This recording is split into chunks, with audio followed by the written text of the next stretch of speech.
የጌታ እራት በብሉይ ኪዳን ነበረ፣ በአዲስ ኪዳንስ አሁን አለ ወይ? ምን አልከኝ? የጌታ እራት ስነ ስርዓት በብሉይ ኪዳን የነበረም ነው፣ አሁንስ አለ ወይ? በብሉይ ኪዳን የጌታ እራት ኧረ የጌታ እራት በአዲስ ኪዳን ነው የተሰጠው። ሉቃስ 22 ላይ ጳውሎስ አንደኛ ቆሮንቶስ 11:23 ጀምሮም ደግሞታል። የአዲስ ኪዳን ስርዓት ነው፣ የብሉይ ኪዳን ስርዓት አይደለም። በብሉይ ኪዳን የነበረው 5 አይነት ቁርባን ነው። ዘሌዋውያን ከምዕራፍ 1 እስከ 5 ላይ ተጽፎላል። የእህል ቁርባን፣ የበደል ቁርባን፣ የወዘተ የበደል ቁርባን፣ የኃጢአት ቁርባን፣ ምንድነው እህል ቁርባን፣ እንደዚህ 5 አይነት ቁርባኖች አሉ። ያ ማለት ምንድነው? ቁርባን ማለት መስዋዕት ማለት ነው።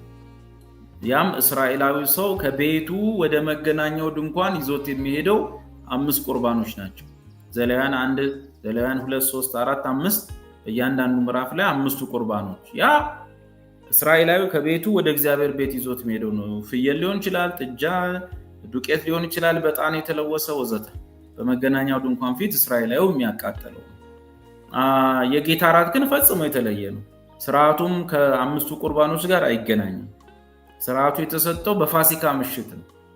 በፋሲካ ምሽት ላይ ነው። ከ5ቱ ቁርባን ውጭ የሆነ ነው እና በፋሲካ ምሽት ላይ የነበረውን ቂጣ አንስቶ ጌታ ይህ ስለእናንተ የሚሰጠው ስጋዬ ነው።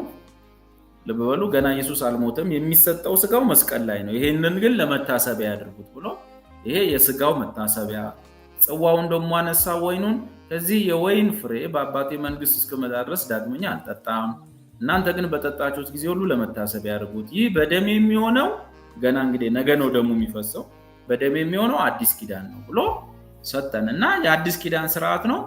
ቂጣውን እያየን ጽዋውን እያየን የጌታን መከራ፣ ሞት፣ ስቃይ የምናሰላስልበት ነው የጌታ እራት ስርዓት እና አዲስ ኪዳናዊ ነው ማለት ነው።